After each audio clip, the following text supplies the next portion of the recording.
We are really delighted to have you all on board for a webinar on upskilling in the post-pandemic world. We at ABP Education Admission Fair would like to begin by thanking our webinar partners, BP Poddar Institute, as well as IIHM for the webinar. For today's webinar, I'm really delighted to have Professor Ujjwal K Chowdhury as our moderator for the evening. I would like to begin with a brief introduction for Mr. Chowdhury, and I would like to hand it over to him to take the discussion forward. Professor Chowdhury is a maverick who travels between media and academic and media practice, between profession and social activism, between traveling and staying put. He has been till July 2021 the pro-vice-chancellor of Kolkata-based Adamas University, and had earlier been the dean of Symbiosis and Amity Universities, apart from Pearl Academy and Whistlingwood International. He had been a wanderer, working as a media consultant in Nepal, consulting with Amsterdam Film School in Netherlands, working on films for WHO in several nations, and working with Accor Media in Dubai. He speaks and writes on various platforms and works in civil society initiatives on media, youth entrepreneurship, and democracy. Professor Chowdhury, we are really honored to have you moderate this session. Now I'll request you to take over and take the discussion forward from here. Thank you so much, sir. Thank you. Thank you, Ms. Shivangi. And thanks to abpeducation.com, which is a true blue COVID baby. 2020 April, this portal was born from the fourth largest media group of the country, which is Anandabazar Patrika group. And I had the pleasure of being associated in some form or the other from the very beginning. And I had the pleasure of also inviting Ashish S Kulkarni ji in one of the earlier last year's webinars as well, which was on creative careers and focusing on animation gaming. He is undoubtedly nation's one of the best known faces and best known scholars in that field. Today we have two speakers or panelists from Calcutta and two from out of Calcutta. And really a pleasure to have first time Mr. Dulles Krishnan. Mr. Dulles Krishnan, who is the managing director of Coursera, India, Australia, New Zealand, South Asia as a whole as well. He had been at the forefront of digital transformation of corporates and across, but even including startups and the best known corporates. They are some of the best known names that everyone would recognize: Salesforce, AWS, that's Amazon, IBM, SAP. He has been in the forefront. It's good to have him today here with us in this program.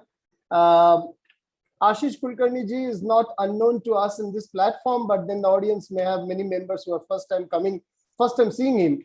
Founder of Screenyug Creation, which is focused on creative products. He was the CEO of Big Animation. Everyone knows about Big Animation from the Reliance Group. He is the chairman of Animation Visual Effects, that category, AVGC category as we call it, of FICCI. And a key person behind FICCI Frames, that is the biggest media and entertainment industry meet in the country. Also a key person behind the Media Skills Council, the FICCI and Government of India jointly have created. So in fact, I must say here, because I know him quite a bit for a long time, several, if not less, at least maybe more than 20 well-known media, communication, entertainment, animation, film schools of the country, or what should I say, respect to him, because he has brought in international players, he has brought in technologies and got these institutions associated with the industry in a big way. That's a fabulous thing in today's time. So we have with us Mr. Debasish Bakshi, who is the head of training and placement of BP Poddar Institute of Management and Technology, as we have just now known and seen, highly NBA accredited and NIRF ranked institute, and he heads the corporate relations, the corporate face of BP Poddar. And I believe Mr. Gomes hasn't yet joined. So Mr. Gomes, as and when he joins, is the principal of IIHM, Indian Institute of Hotel Management, very well-known name in the hospitality education sector. He has placed more than 4,000 students from this, as the IIHM principal here. So we will have these four gentlemen speak to us about various aspects of upskilling. Now, what is this upskilling? So we'll begin with Mr. Dulles Krishnan, and I would hope that he has a presentation to perhaps make that would make it very interesting, because it will illustrate what Coursera has been doing, or the entire philosophy of value-added courses as you study in your regular courses. How you can upskill yourself alongside with value-added courses with international affiliation and all that. So over to Mr. Dulles Krishnan, Managing Director, Coursera. Right. Thank you, Professor Chowdhury. First and foremost, absolutely a pleasure to be with Mr. Ashish Kulkarni and Debasish Bakshi as well. So my pleasure to join you today. And at the same time, I know, Professor Chowdhury, you introduced me as somebody from outside Kolkata. Yes, I live outside Kolkata, but Kolkata is in my blood. I studied there.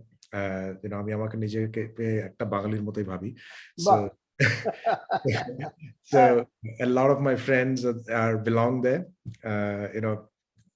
I eat the cuisine from there, and I actually listen to music, right? So those are some of the two big takeaways apart from the friendships that I have taken from the city. As they say, Kolkata never leaves you, right? Once you get into it. Right? So I love the city, and I'll be any day willing to be coming back and to see what I can give back to the city that I have always loved. So today I just have a few content, and I'll share some perspectives for the students today. Education is changing, and a lot of the control of what you need to do is now with the students, right? Unlike the time when we studied, where we had a very structured program, and what was available was what is available. Today, it's an age of choices, and especially for students. So in that context, how do you make those choices is what I will probably put a framework for you all to think about, right? And we're sharing my screen, and I'm just hoping you all can see it. Yes, we can see your screen.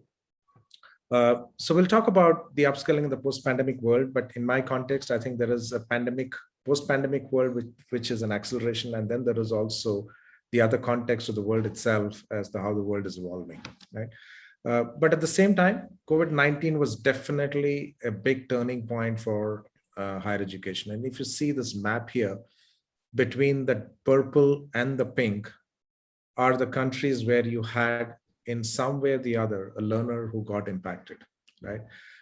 If you see the blue, and I don't know which are those countries, but they were probably the only countries where higher education institutions were open.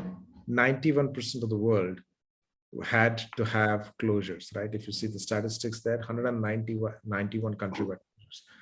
But at the same time, what I wanted to bring in the context of today and educators is that a lot of them pivoted very, very rapidly, right? If it was not for the university educators, and if it was not for the students' adaptability, I don't think we would have finished one academic year, right? We all finished an academic year, and another season of admission is around the corner, right? So my brilliant congratulations to the academicians.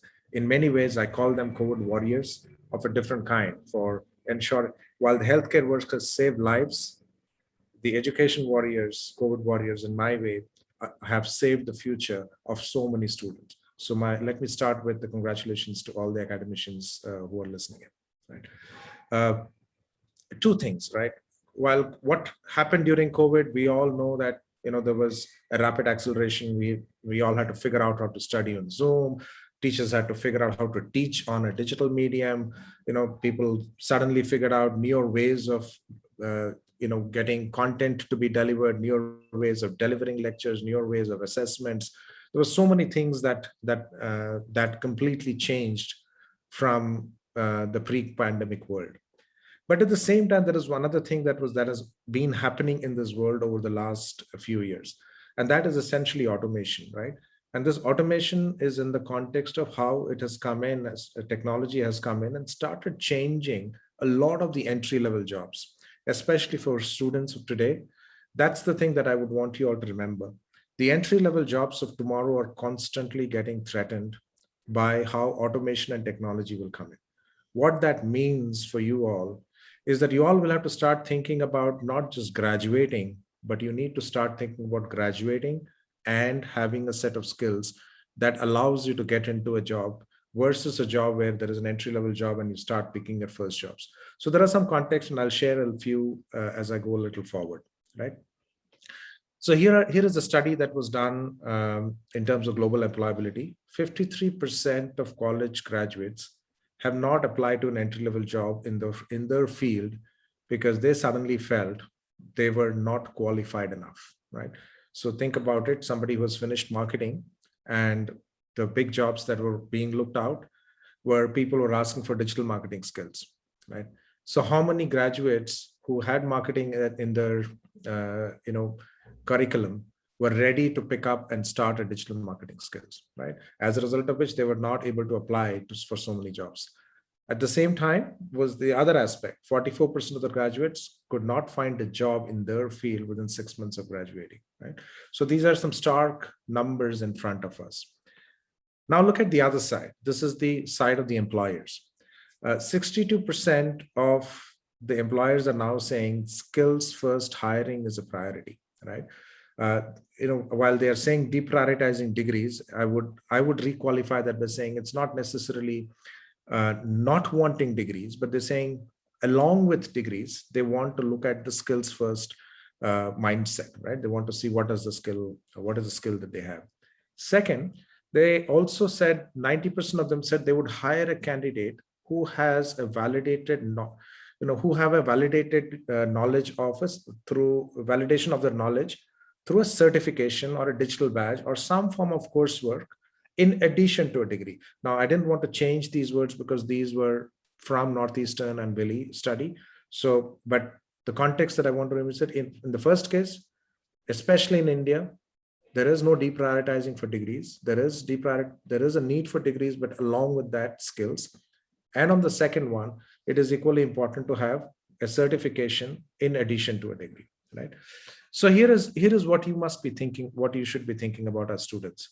What you need to think about is how do you translate the academic performance that you have into the language of skills, right? So that's the fundamental area that I want students to think about. Now, on the left side, you can see the subjects. You can study in economics, philosophy, foreign languages, writing, history, engineering, computer science. But you need to translate that curriculum into the skills of the future, which is the skills that get you jobs.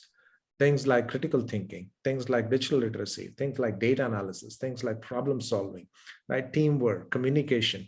So you need to start thinking about how, as you have your academic performance, how are you using that university period as you transverse through your 3 years of degree or 4 years of degree, as the case may be, and how are you picking skills that will make you employable, right? So in some sense, think about how will you tell your professional story when you are appearing for your first job, right?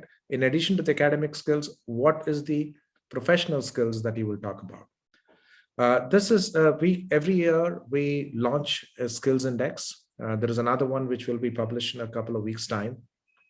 This was last year. There is, of course, jobs and skills across all the domain, right? Or starting from math all the way to data science.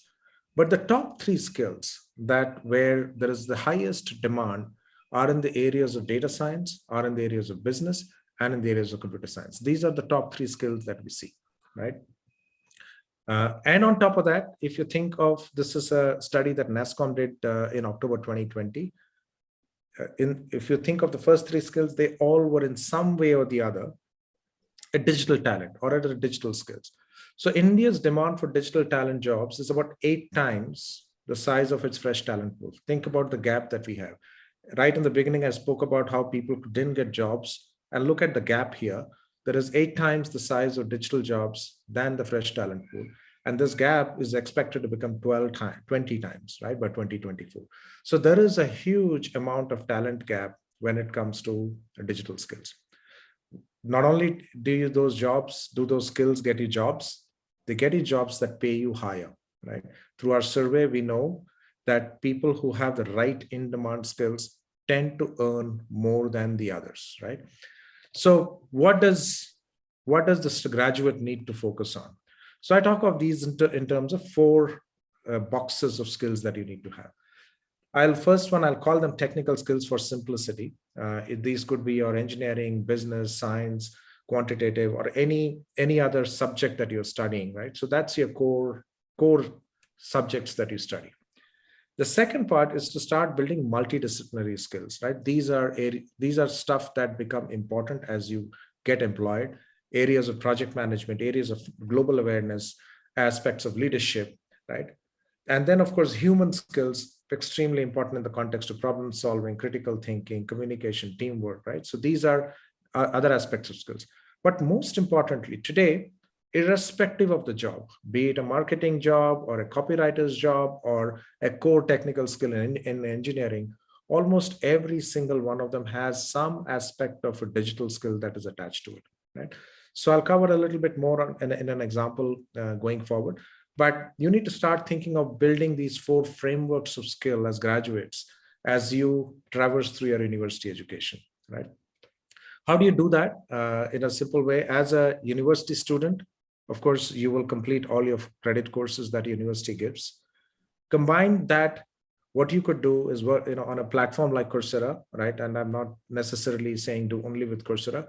Look for other reputed platforms which give you university-driven content or industry-authored content.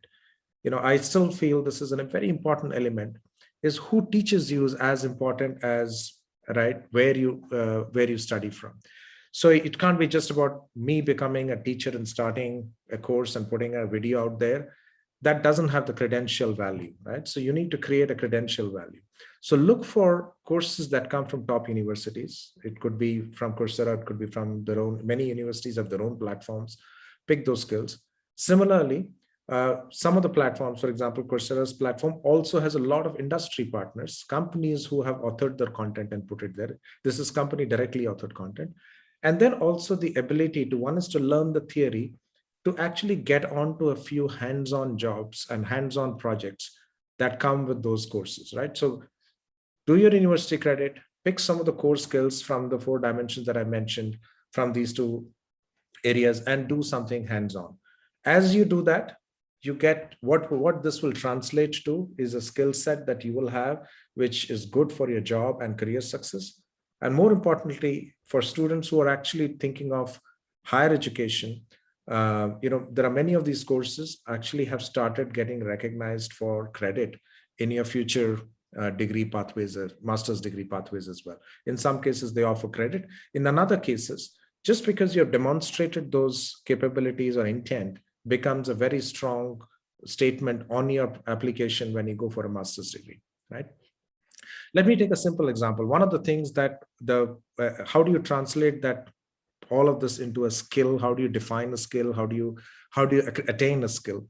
So on the Coursera platform, we have something called as skill sets. Now I'll take a simple example here. If you see mobile app developer, there are 4 skills here. There is mobile development, and then there is computer programming, there is human computer interaction, software engineer. These are the 4 skill sets that will help you become a good mobile app developer if that's the core skill that you want to do. As you get in, as you can see here down somewhere below the middle of this chart, you can see mobile development, test your skill level. So you test your skill level and you get to a point, let's say in this particular case, a score of 325 on 350. That means you still have to attain the minimum proficiency for you to get there. In order to get there, what the platform will also do, it tell you what are the other courses that you need to do to get to your target skill level. So the skill sets, the where you're in gap, for example, mobile development is probably in this particular case, you will see in the top on a skill set of 350 or fairly high. On computer programming, you still need to pick up a lot more. Human computer interaction, a lot more. Software engineering, you're beyond, you actually have the necessary proficiency. So it gives you a view of where you stand, what skills are relevant, and how do you get to the target levels, right? So now this is done across many jobs, be it an auditor, be it an advertising and promotions manager, a business analyst, a bookkeeping or an accounting clerk, a cloud security engineer, a data engineer, financial analyst, a compliance officer. You think of jobs, there are about 80,000 skills and close to about 350 skill sets that are there on the Coursera platform. So in some ways, you can, at the end of the degree, what you're doing is that you can demonstrate that for the target job that I am, where am I in terms of my proficiency, right? So equip yourself with emerging skills, and emerging career pathways. A few things that we have noticed, for example, in engineering, AI is a big area, but there are some new areas emerging: electric vehicles, mechatronics, smart cities, battery technology. These are some extremely new emerging areas. Similarly, in sciences, drug discovery, data science is getting embedded into sciences, right? Industrial biotech, nanotechnology, right?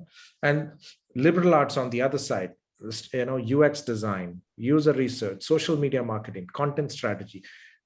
It's not just about simply learning English language. You can take the English language and combine that with these future job skills like content strategy, which help you become more employable, right? So, where the other thing, as I said, is where you build these skills matters. Look for top schools on the platform. Make it university driven, right? I would not recommend you to go and, your tutor can never become your degree provider, isn't it? Right? The same way, in terms of credentials, the best credentials are provided through universities, right? Or even a certificate. So they carry a lot more value. So go and look for top universities and look for their certificates, look for the content that they provide. Other one, of course, go to top tech firms, right? Top technology companies or top companies or industries in the world who are authoring content on many of the platforms. For example, PwC has content on us. If you are in a consulting path, there is a BCG content provided on Coursera platform. You can pick skills from there so that you are relevant to those jobs, right? So you can see a bunch of industry companies. There are 55 plus industry partners that are there, starting with Facebook, to IBMs of the world, to Google, and of course, Intel, SAS, Salesforce, so many top industry companies who are authoring content. Think about this as a framework that allows you to target these companies or target in jobs in the areas of where these companies operate. These certificates, at the end of those, when you have these certificates, these credentials, they are extremely powerful with your prospective recruiters. And very similarly, you get certificates that come from these companies, which also demonstrate your level of skill and level of intent of the job where you want to get into, right? So to fast forward, don't stop at the time after getting your first job. Continue your skilling, right? We all know the skills with which we began is not the skills that will take you for your lifelong job. Every 5 years, we have started noticing that the skills that is needed is changing, right? Across professions, right? So it is important that you maintain a culture of professional development learning as you go forward, because as you do that, you will realize it will help you in your promotions, it will help you in your raises, it will help you getting into newer job skill areas, right? So I'll stop with this with a wonderful quote from Alvin Toffler, which said, "The illiterate of 21st century will not be the one who cannot read and write, but it will be those who cannot learn, unlearn, and relearn."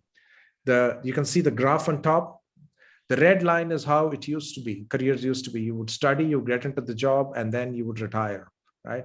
But the learning cycle, the job cycle of today is where you can see the cycle. Every few years, you need to learn, reset, and then get to the next level until you retire. So this new job, the new perspective is where you need to have a mindset of constantly learning, unlearning, and relearning. So with that, I will end my monologue and my perspective for all of you. Wish you all. Thank you.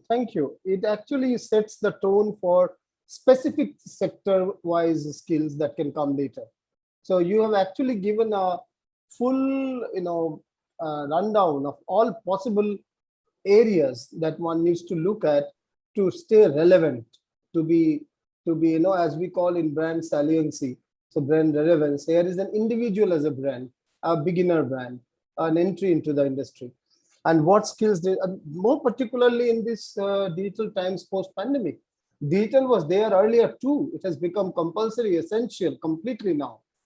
For example, earlier I used to use Skype. Today I use 12 to 13 platforms. We are just now on Zoom, and there are several other 10 platforms that we use in our life on a daily basis. Thank you for the initial talk. We will have now 3 focused discussions. One on the creative field, one on hospitality tourism, and one on general management and technology. So we begin with the creative field, how reskilling and upskilling, particularly upskilling, is becoming significant, and how creative learning and the upskilling in the creative learning domain makes a big sense in times to come for youngsters, particularly with reference to storytelling, animation, gaming, graphics, and any form of creative expressions. For that, over to Ashish Kulkarni, who heads the creative businesses domain, AVGC, in FICCI, who is an entrepreneur himself, a serial entrepreneur, has led one of the largest animation companies of India, Big Animation, and has been at the heart of creative learning and holding from the industry side for several universities in the country. Over to you, Ashish Kulkarni. Thank you very much, Ujjwal ji. In fact, it was quite an interesting presentation by Mr. Krishnan. And I think, when you actually look at the engineers and the others make a presentation, it kind of sounds very different than the creative presentations that are made. And I believe that, in such a large country like India, along with the complete education, the design thinking and the creative education has to be from the beginning of our education process. It needs to have a level playing field along with science and commerce. In fact, of course, there was some slides carried something on the liberal arts and also the design thinking. But it's a part and parcel, whether you are an engineer or a doctor or a chartered accountant or a lawyer. Creativity is not about artistic ability. It's about the way you think, the way you approach things. And that's what. So having said that, in fact, it needs to be incorporated in every single education process of the country, whether it's a school education or a university education. And with the new education policy, we believe the multidisciplinary stuff would actually integrate and make sure that people have an ability to, do mix and match and do various things like they have in their mind or they think that they can actually excel into. Having said that, particular reference to where we are, there are 2 or 3 things that has happened to human beings, because of pandemic. And there was a very nice chart that was displayed in the last presentation, which talked about, how the penetration of the pandemic has affected education and how deeply it has affected. And I think it covered almost 98% of the world has been affected by the whole thing.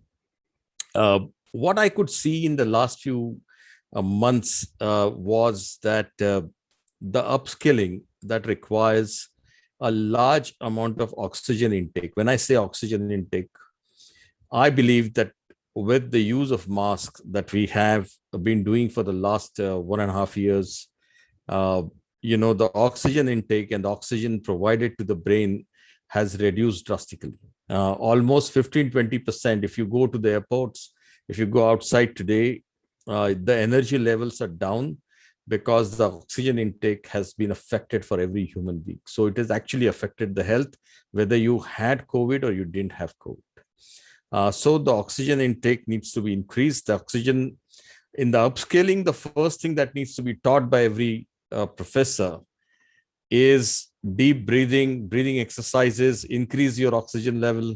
And whenever you're not wearing a mask, you continue to breathe consciously, so that you make sure that your brain is well oxygenated, your body is well oxygenated, and you are rejuvenating your cells. So that's the first thing that I would say upskilling would actually take care of. Second is that people have actually very different kind of a fatigue over the last, whether they are students, and students are the most stressed lot. We all are doing Zoom calls, and we are doing this, we are calling people, and we are doing all this kind of thing. But just imagine the life of those students, youngsters who are in, below 15 years of age.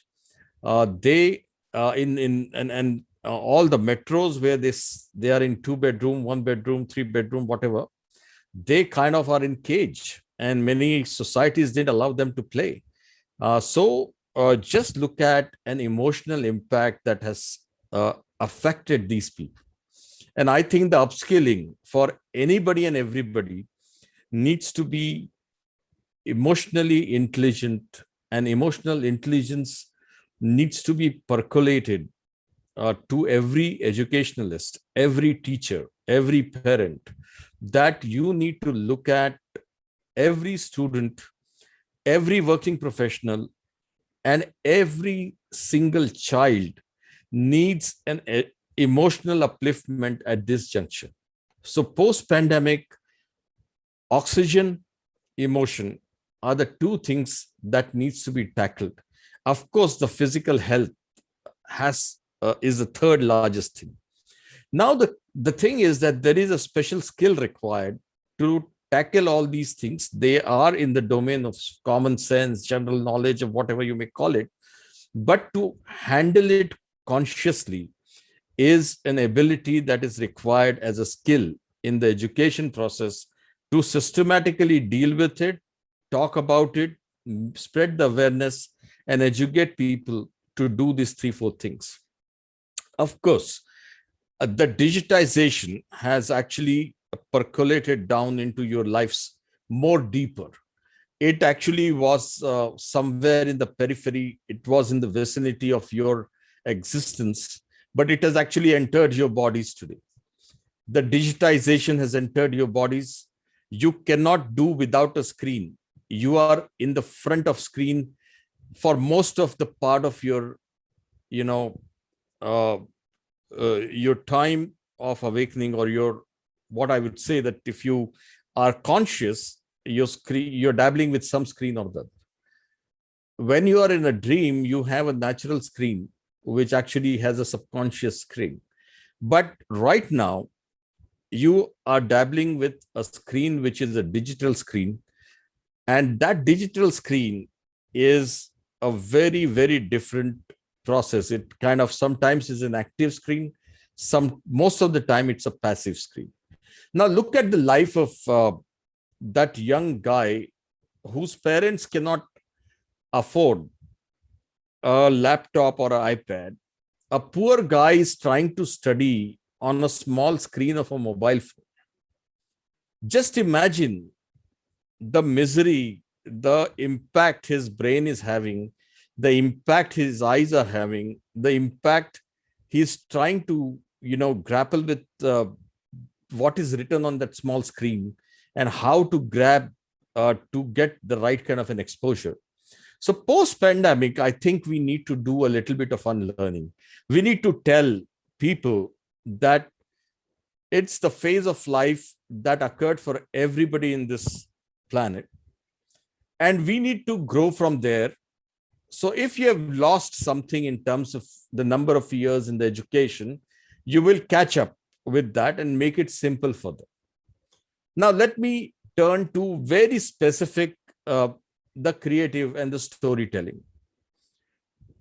Animation and gaming zoomed through last 15 months because people were dabbling with these screens.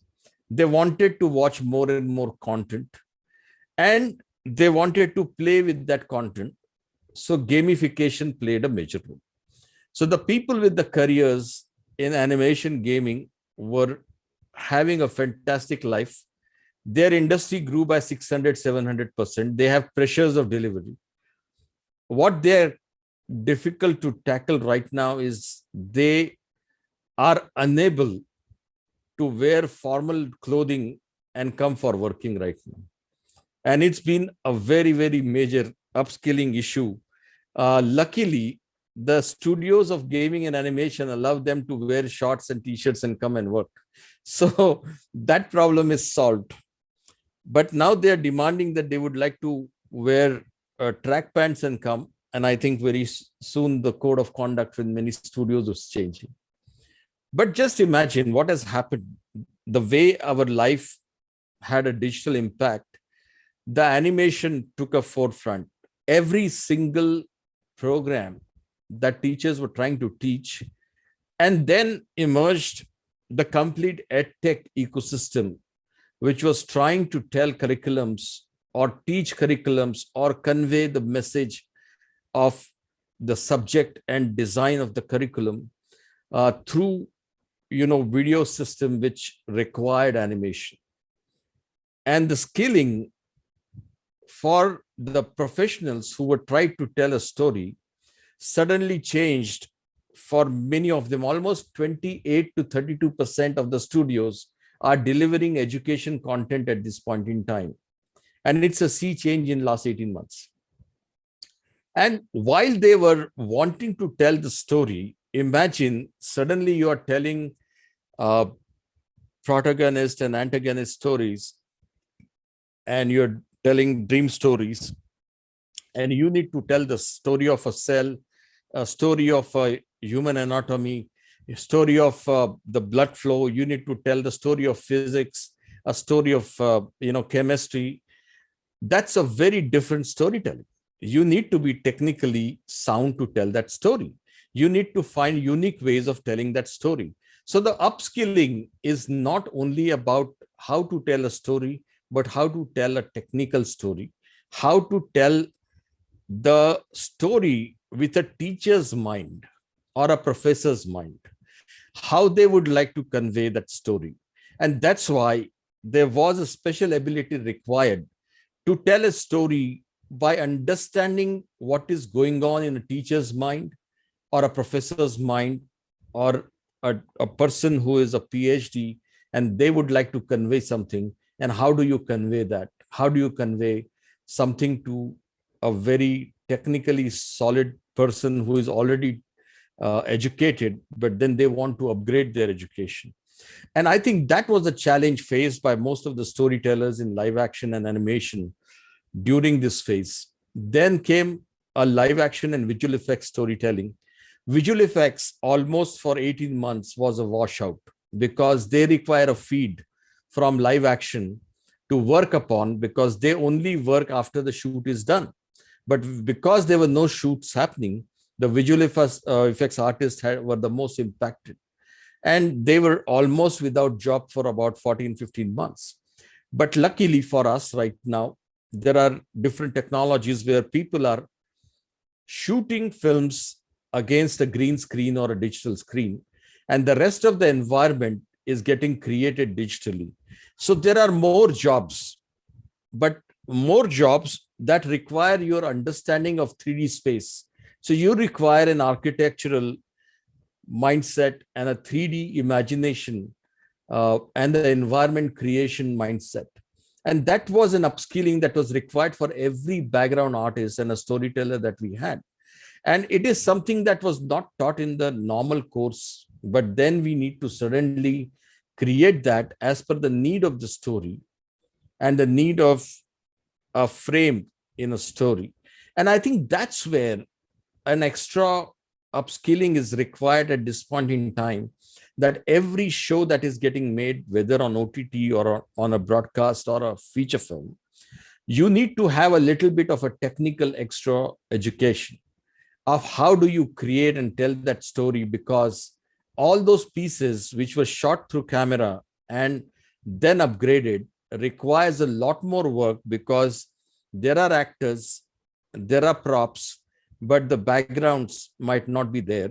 And there might be sometimes only actors acting, but you need to see that two actors are not able to act together in a single place. They're acting with the same frame structure and a camera structure. And we have now mixing those things. We are creating multiple layers and trying to show people that they're all together. And I think these are the special skills that required And that's why there are new platforms, new technologies, and the new ability to, deliver a content in a very different way.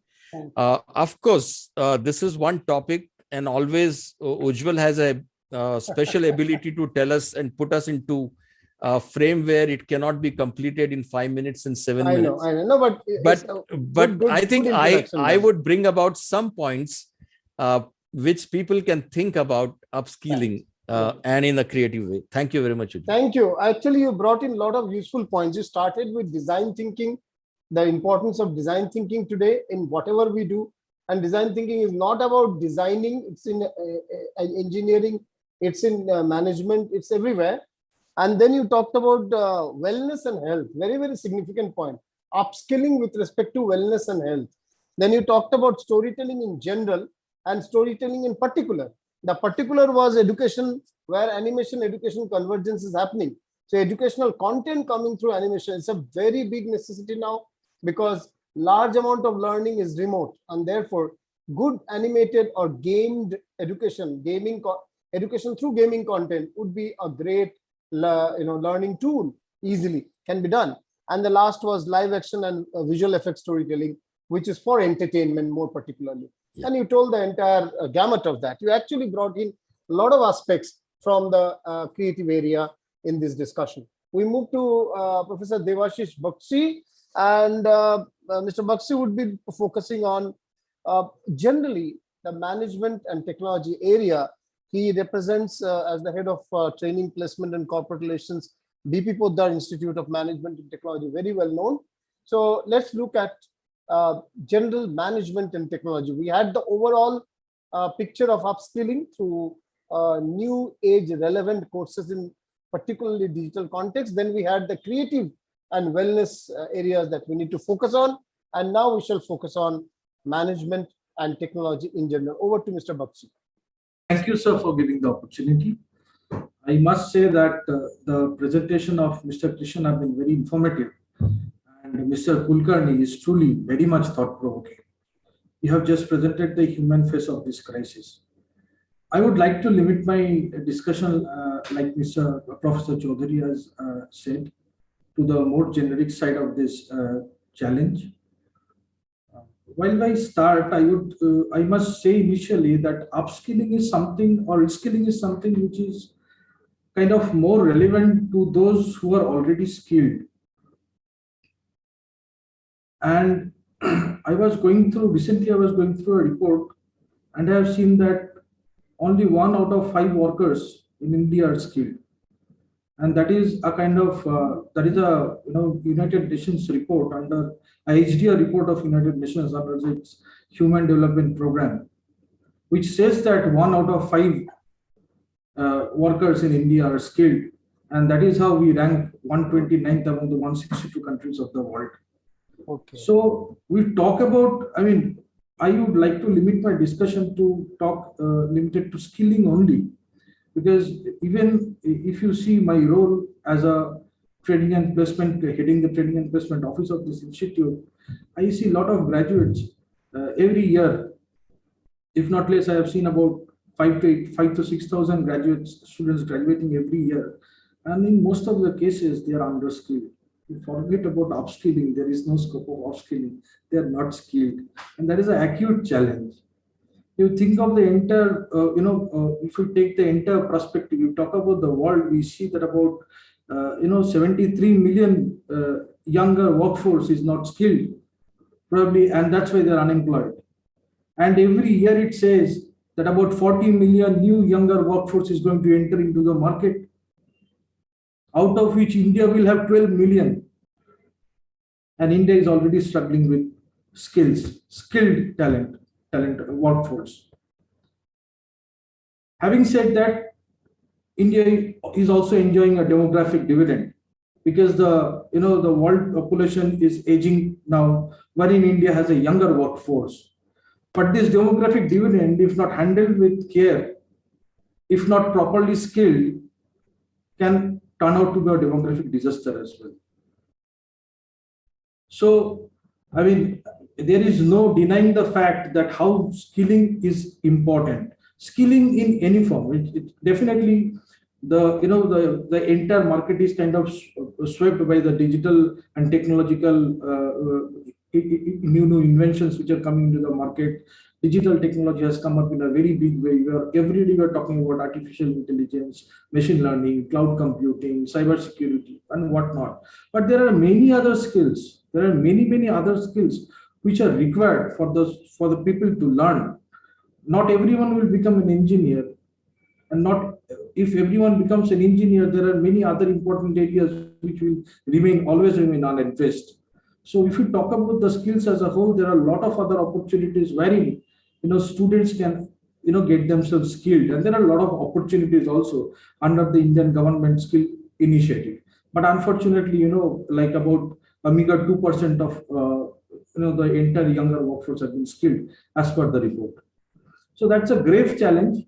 And now when we add pandemic to it, that becomes pathetic. I mean, there is no dispute on the fact that the pandemic has and will continue to impact the way which businesses are carried out, for a longer period of time. And the road to recovery is definitely very long and going to be a very difficult one unless there is a proper planning and foresight to get through. While pandemic has created a lot of crises in terms of economic development, as well as economic crisis, as well as the life threats, it has also created some challenges. While we have seen some sectors which have been badly hit during the pandemic, like the MSME sector, the tourism and hospitality sector, the aviation sector, the automobile sector, the construction or the real estate sector, we have also seen some sectors which have boomed actually. Definitely pharmaceutical and medical devices will come first. In addition to that, all other sectors like EdTech, MedTech, e-commerce, these are all technology-driven sectors that have seen a lot of booming during this particular time. And there is a lot of opportunity wherein students can,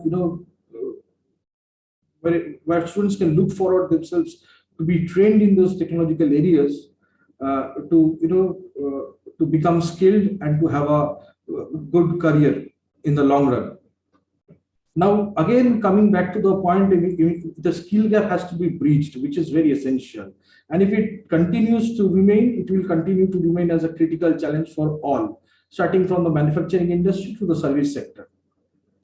And now my point is we have to devise something so that this skill gap can be breached with a proper planning and vision, and considering the fact that digital and technological landscape is constantly evolving, we as an institute and even the industry also should come up and understand the requirement properly, and they should help the younger workforce or the students to understand that the redefined skills are required, new competencies are required in the post-pandemic era, and they should undertake such initiatives so that the skilling can be take place in the proper direction.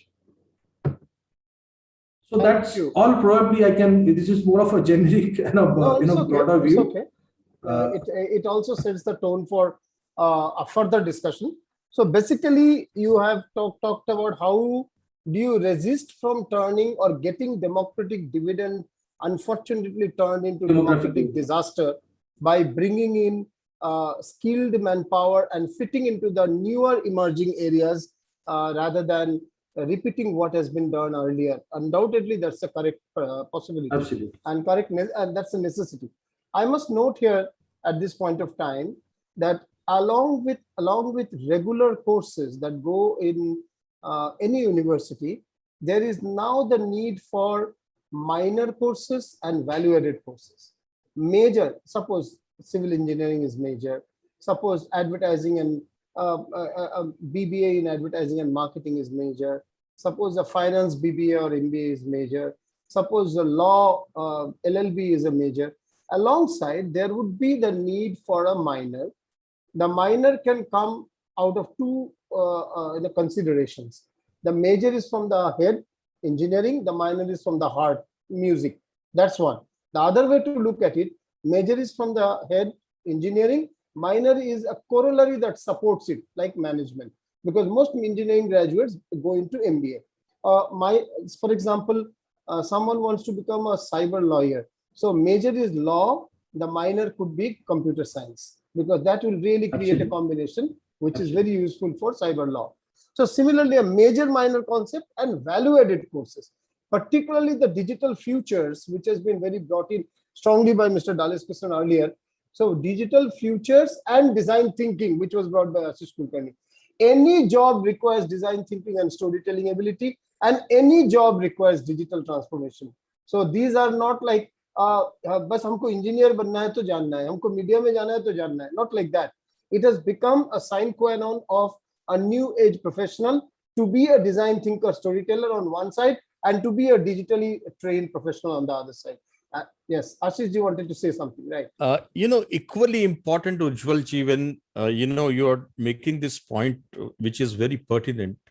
Like, for example, when you build a director's life or a writer's life, or you make a career in filmmaking, anthropology plays a very important role, and we oversee many of these things. But I would say for anything in any of the careers that one may choose, life skills are extremely important. And I think inclusion of life skills in every single area is something which is going to change, the complete upbringing of a human being. And even their approach towards their professional career would change if we include life skilling into the subset of complete education itself. I totally agree. Life skills, soft skills should go with the hard skills. We only focus on the hard skills, not on the life skills, and sparingly on the soft skills. Undoubtedly, you are right on that. Mr. Krishnan, there, by the way, there are 7-8 questions I've already got from social media, but from the students, from the listeners. But before I go to that, Mr. Krishnan, I was telling just now that there is a need for value-added courses. What you have been proposing are the value-added courses for digital transformation. How well are you integrating with the university? There are 1,043 universities in India, of which I would say only 200 might be running with something that you can call as a little bit of global standards or international standards. 800 plus would not be at that level, and that is where the opportunity is. Yes, opportunity is in the upper level also, upper limit also. But the other 800 universities actually require a lot of handholding. They can cut short their discovery of new skills by tying up with Coursera or similar other organizations. How are you getting the response from the universities? What are you doing to integrate your courses with the university regular courses? Over to you, Mr. Krishnan. Sure. Thank you. Thank you, Professor Chowdhury. I think a great question. And I think we also, I think it was Ashish who spoke about the affordability and accessibility of education as an important element, right? So I think I'll combine the two in the context of our university ecosystem. So we do have, in some sense, a tiered system, right? The tier 1s and tier 2s and tier 3s. In some sense, there is the privileged, the top sets of universities, and then there are the rest of the universities that exist, right? Universities and colleges. And the challenges are multidimensional in each one of them, especially if you go to the tier 2 and the ones which are serving in what I would call the Bharat, right? There are many rural universities that are there in India who are actually doing yeoman's work in actually upskilling and in many ways giving a pathways for social mobility for the population, right? End of the day, education is the biggest tool for social mobility, which leads to higher wages and then better social development indexes. So what we are starting to see now is a few dimensions, right? First and foremost, there are 3 modes with which we have seen universities integrate Coursera into their platforms. Number one is what is typically known as a for credit learning, where for the course subjects, the teacher can actually say that, in these, let's say thermodynamics, instead of having a faculty, teaching thermodynamics in a certain area, I have a great course coming in from, let's say, University of Michigan. Of course, you need to validate whether the curriculum is by the syllabus and you meet all the criteria from a university credit perspective. The Coursera platform, the big difference is that because the content is built by universities, it comes with a pedagogy that is university driven, right? It has classes, assessments, submissions, quizzes, exams, right? Which essentially leads to a for-credit mechanism. Typically, we say a course is about 15 hours. A combination of course, 4 to 5 courses leads to a typical credit, which is between 80 to 90 hours, depending on how the universities do. So these are first built by professors. They're not built by you and me. It's built by professors who understand the credit mechanism, who understand the teaching and pedagogy that needs to go into teaching universities. So that allows for credit learning. So that's one thing that we have seen. Now, for credit has core subjects and then electives. In electives is where many universities are trying to now, okay, here is I think about 30, at one point it was 20% credit that was available. Now the recent regulations allow for up to 40% credits to be given online, right? So in such a scenario, what some I've seen is universities then say, okay, in the elective credits, and you may want to choose, for example, a computer science graduate wants to pick up an elective on machine learning, and that machine learning course can come from University of Michigan, combine that with a deep learning AI course from IBM, and a data science course or maybe a applied data course coming in from Facebook, right? So you could combine that, and that becomes a for credit mechanism. So that's the for credit use case that we see. The second one that we are seeing is university adopted in blended learning, right? Which there was a recent UGC white paper that you would have read, which allows for a teacher to do, in some ways, first is to use content in the context of flipped learning, right? Where you ask students to learn a course from a platform like ours. You pick the course, give it to the students finish the assessments. The tool allows for the teacher to actually see how the students are progressing, which of the students lagging behind. So there's a student dashboard and all that allows for teacher to actually look at where the class is.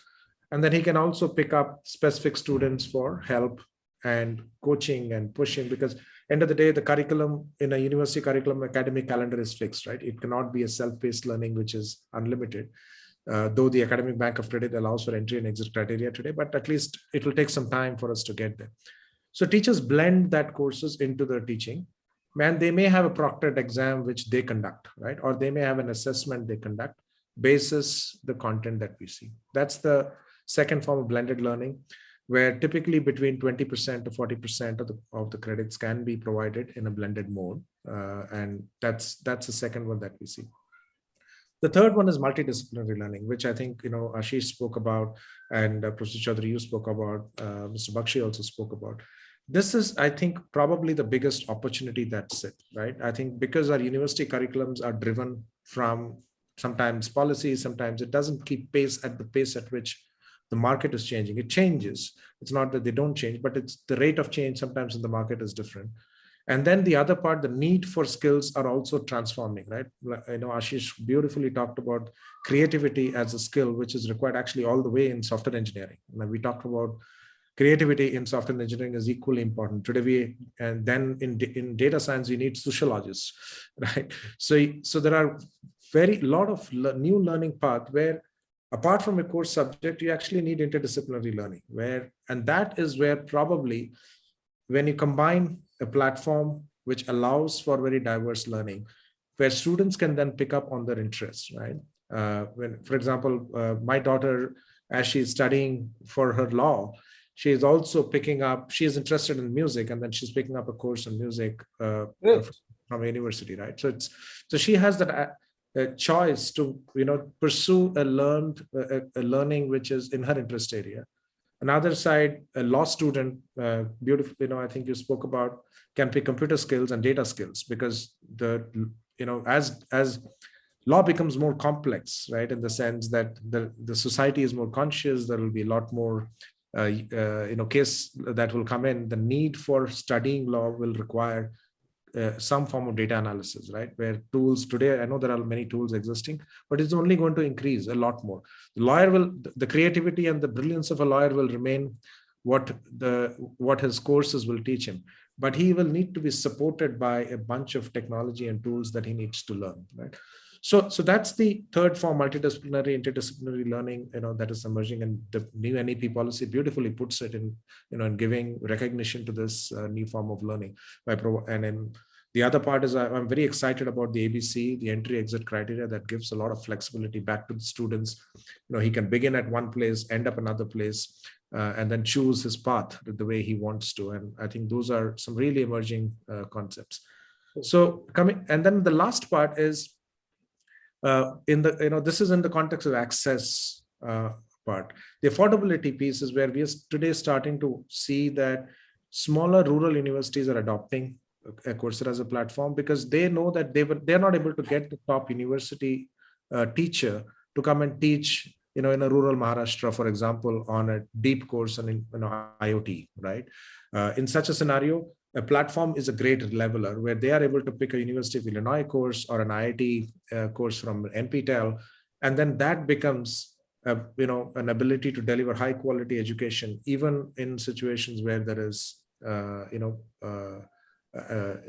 inability to hire top-end teachers, right? So technology will bridge that. I think with the spread of technology and adoption of technology, costs will come down, and that's how historically it has always been. I know in computer animation, that's probably the biggest help, is the cost of computing has changed the way the kind of work design and animation could be done on the computer side, on computers itself. So I guess that will be an evolution that we will continue to see. And so that affordability and accessibility as two core things that we can address leveraging technology. Great. But Ujjwal, yes, I think what Mr. Krishnan is saying is so relevant. But I would say there is an upskilling required for a policymaker and education administrator to use these more smartly. I think there needs to be a skilling program for these, in terms of the policy and the administration of education to really effectively look at these things. At the same time, not get stuck with only, giving admissions in once a year. Because of pandemic, you need to have multiple entry points and multiple starting points, because, you'd never know when will, the third lockdown will happen, or the third wave or a fourth wave may happen. And don't be in a hurry to start school education, because the kids are still not vaccinated. There is no vision of vaccination of school kids. And then you are in a hurry of starting school education. Instead, what Mr. Krishnan said, you actually look at that as integration by having these platforms teach and access these platforms and make it affordable for schools and all, to make sure not only the university education, but even the school education, that these are very, largely used. So I think it's a skilling post-pandemic is a very relevant subject, but it needs to be applied to many places and the walks of life, rather than just look at education as a focus.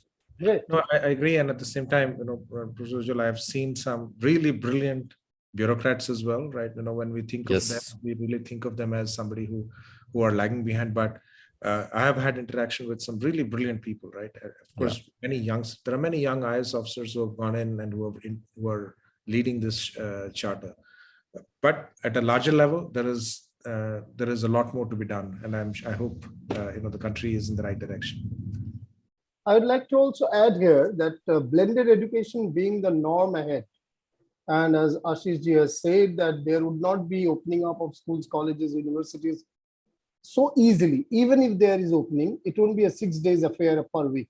It may be a couple of days, and that too with physical distancing maintained, smaller number, only a fraction of students coming on each day, different batches on different days, lot of permutation combinations. It has been left to the state governments and to the local self-governing bodies at times. So obviously there will be a lot of permutation combinations. So in the given scenario, what is guaranteed that we are not going back to 2019 scenario of educational delivery, and there has to be a blended mode going ahead, partially face-to-face when we get inspired, coming together, get bonded, do practicals, do peer group activities, group assignments, lab work, studio work. For these we'll meet a couple of days in a week maybe.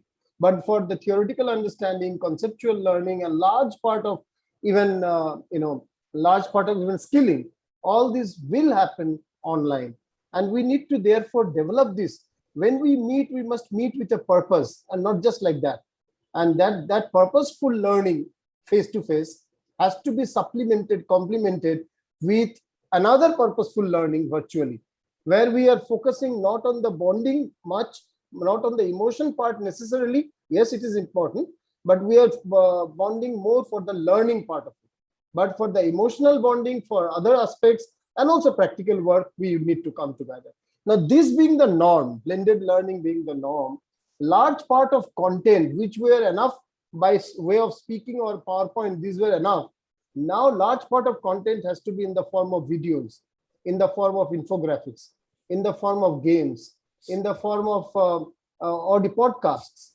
And large part of this learning has to be generated by the mentors themselves, proprietary content, if I can say.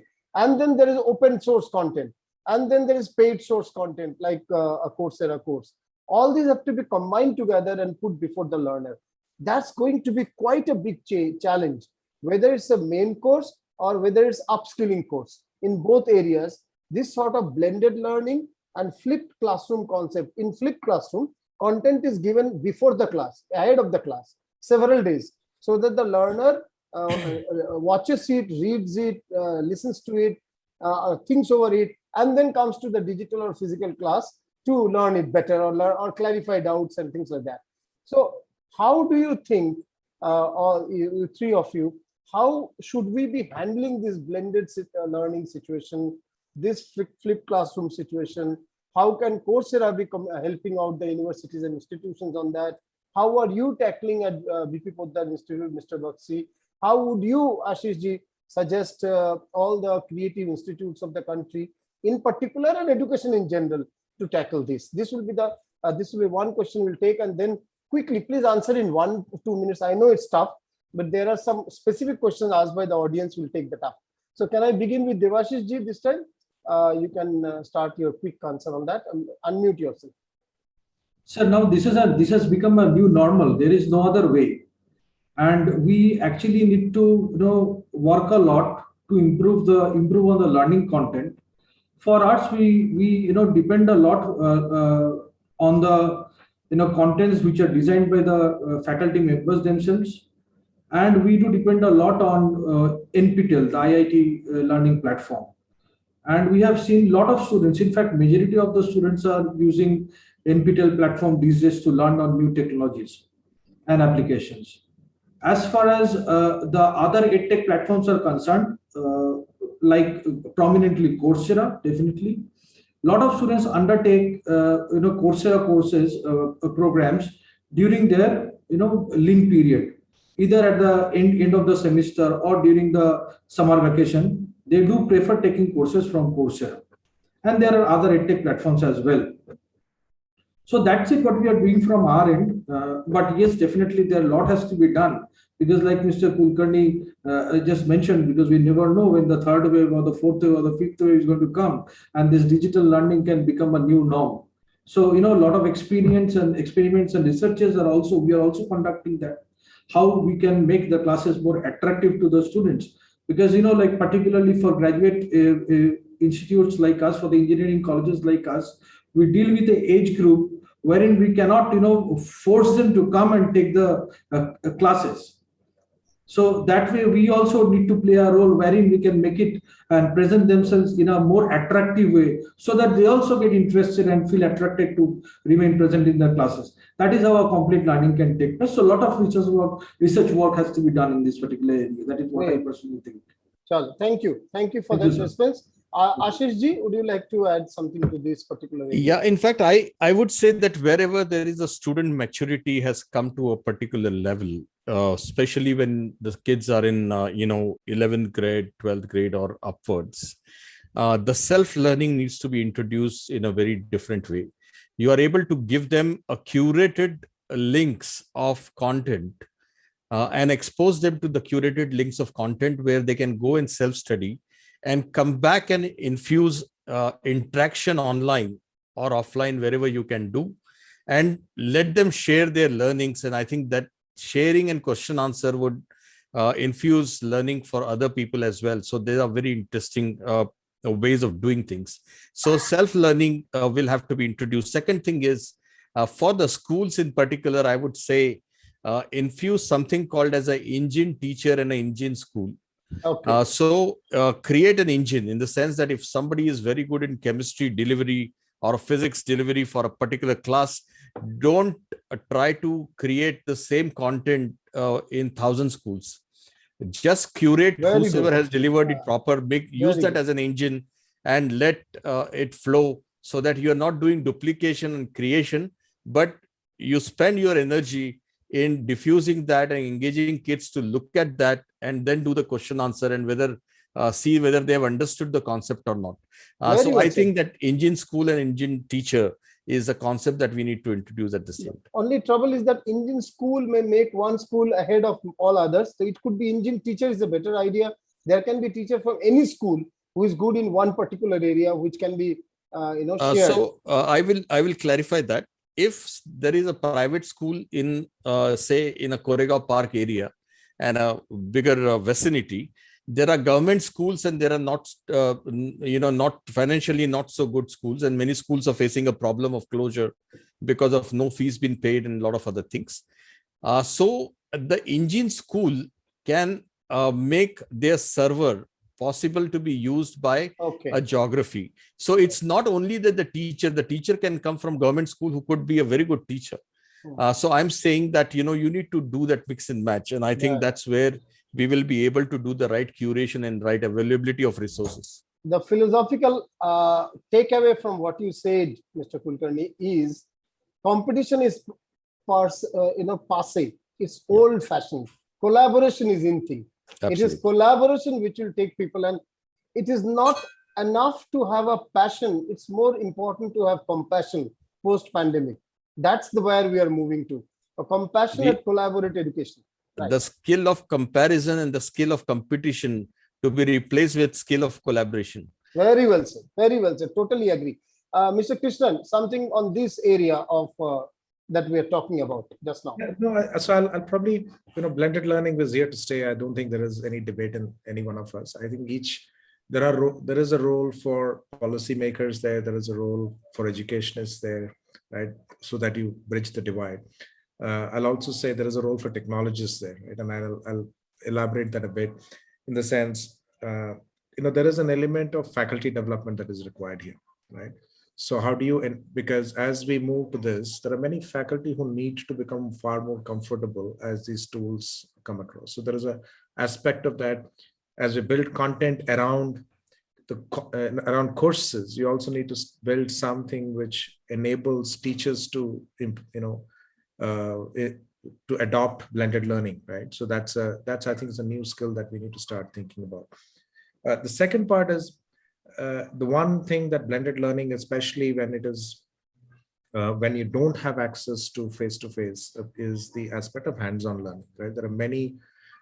It's very easy to have hands-on learning and technology, coding and stuff like that, but it becomes extremely difficult even in engineering streams like mechanical engineering, right? Now, is there a way to do it, right? We know there are AR, VR technologies emerging, right? So there are some newer dimensions of technology that is emerging where you can, in some form create virtual reality. I know we have surgery being taught using VR, right? So artificial reality. So there are some of those areas which need to be developed a lot more. It's today a concept, but I guess that needs to become more mainstream, because that will allow for blended learning where the choice will remain with the student in the context of his comfort, whether he wants to go to the classroom or he doesn't, and yet he shouldn't lose the completeness of his learning, right? So I feel there is a role that that is it. Maybe the last one in this is I'm sure while we have had so many pedagogic principles over the years, I guess there is another one that will emerge, right? There are some more new concepts that will emerge. I'm sure there will be pedagogic research going around in this aspect. So I think that's another area where I feel educationists can spend some time and contribute to this entire context. It's a great opportunity. It's an opportunity where it does have technology always disrupts in the context of costs and access, and can make it a lot more scalable. And you can do a lot more standardization of quality and stuff like that. How do you how, as we do that, right, I think we innovate on newer, on areas like pedagogy, hands-on, and other areas as well. So Great. Great. Yes, there is a lot of pedagogic research going on at this point of time. A lot of webinars being done on the same theme. New education policy has already come as a policy or vision statement, but application of it will require new pedagogies to be evolved. And this index of collaboration, as has been already noted, will determine the index of excellence at a larger level. Individual excellences, tower of excellences are already there. Whether we can create network of excellence and not just tower of excellence, that's a question. Yes. Ashish ji, there are public questions also. I have to take. I know one quick thing as an extension of what Krishnan was talking about in terms of research. I think a very important infusion needs to be done, that there has to be a purposeful research encouraged. We need to actually encourage people to take research for purpose and not only for degrees. It's a very important thing that all the research that we do needs to be measured in terms of what we are doing and how we are going to use that research in the future of this country, whether it's in public sector, private sector, education sector, whatever sector. But I think totally research for agree. purpose is something that we need to really do in this country. I totally agree. People are doing research and writing papers only for points and promotions. It's only for positions rather than actually the purpose, the impact, the application of that. Totally agree to that. I think that's something that we need to, at the policy making level, has to be thought of. Okay, there is a question, and I start with Ashish ji only. He is already on the focus. I'm studying animation currently, and I'm looking for a good internship or a job to start with. Where and how should I apply? Any suggestions for animation students? There is a portal which is created by Media and Entertainment Skill Council. You Google search for Media and Entertainment Skill Council, and you will be able to post there your CV, as well as look at who all are hiring right now. And there are internships available online because people are delivering from home. If you are in Calcutta, then there are many studios in Calcutta where you can actually do your internships into, because they are all working. Most of the programs that happened in the last 1.5 years, there are more than 3,500 shows been greenlit in the last 6 months. So the studios are having a full capacity of delivery to be done till 2023.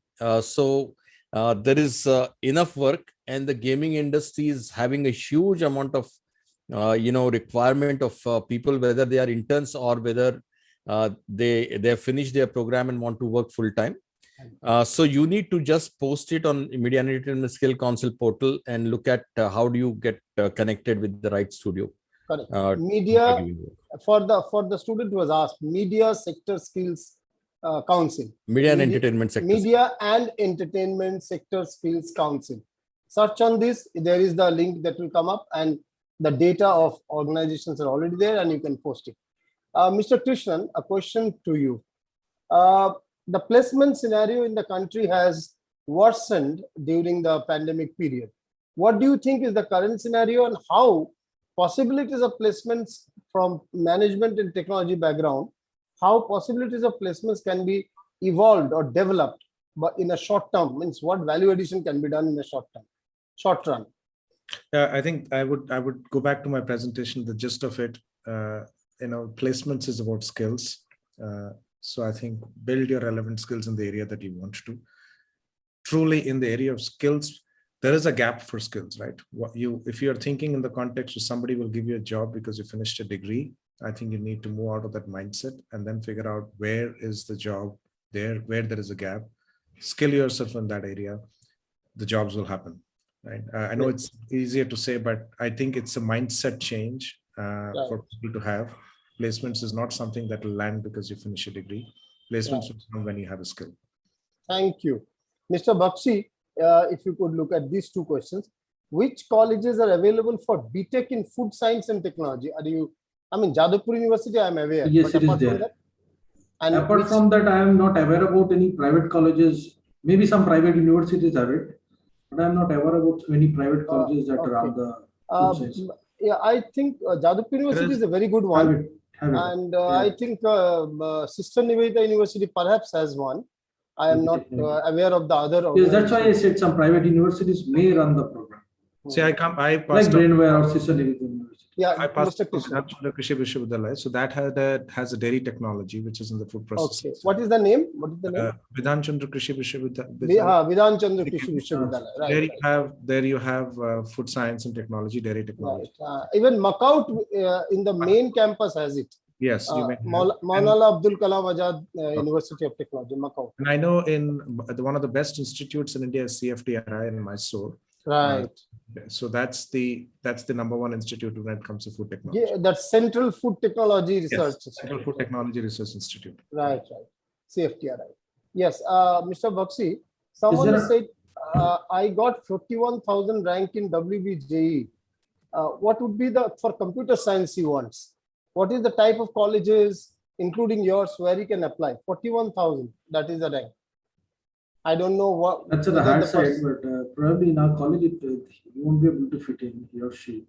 There may be other colleges, private colleges, wherein he or she can try to, look out if, it depends on the choice filling that he or she is doing. So I believe some colleges will be there wherein she can, the candidate may get computer science engineering or at least the relevant stream like information technology. Because these days, there is no difference between computer science and information technology. Right. The entire curriculum is same. The entire curriculum is same. I wanted to answer the last question. I was just good. I gave just a wild search on internet and I came to know about some of the colleges. Jadavpur University is there. Heritage Institute of Technology is there. Guru Nanak Institute of Technology is there. So there are quite a few other colleges on food technology. Technology. And for computer science is BP Poddar, what will be the cutoff there? Well, in that case, in our case, if I talk about the last 3 years, it normally closes within 4,000 to 5,000. Okay. So 41,000, I don't know. You can try out. The person can try out in several other universities. I think so, yeah. Brainware is there, Adamas is there, Sister Nivedita is there. They can try out there.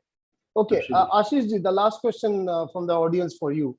I come from middle class family and have completed my MBA and want to set up my business, but I'm always confused. Should I listen to my gut or should I look for a job in these times? I would say while you listen to your gut, continue to do a job and gain some experience.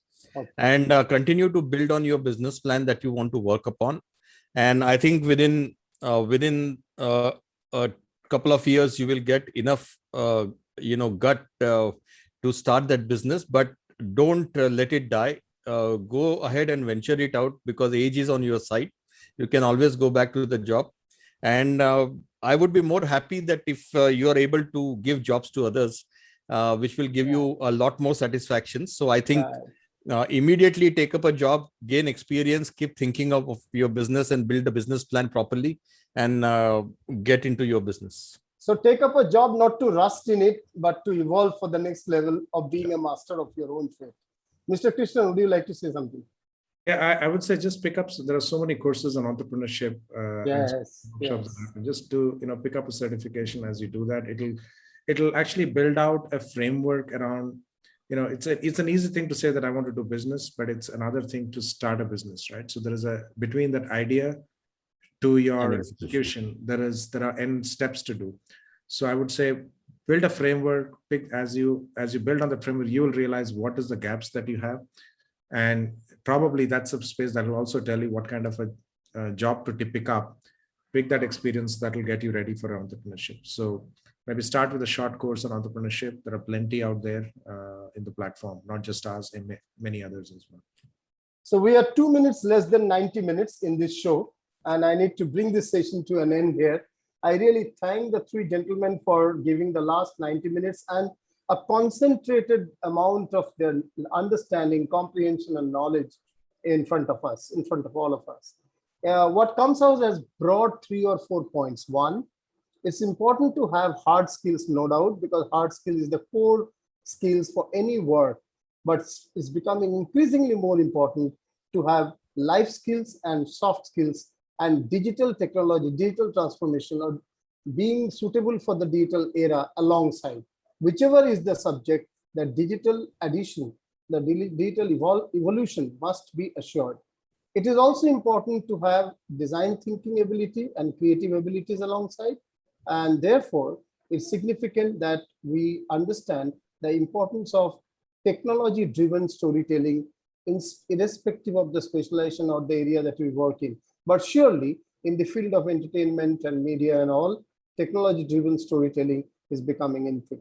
The third point that I could pick up from here, that it is good time to actually take up some job to understand how the market operates, and alongside upskill yourself on entrepreneurship through short courses to build a framework based on which you can then create your own businesses going ahead. So it's all about learning the basics, upskilling with additional skills, and the additional skills noted more particularly in digital, in wellness, and in creatives. That is and entrepreneurship. These are, and I would add communication to that for sure. Communication is a broad area, design thinking. So these areas, the additional skills have to be built up along with your core hard skills of whichever area that you have taken up. So this is sum and substance of this particular webinar that we had. Thank you everyone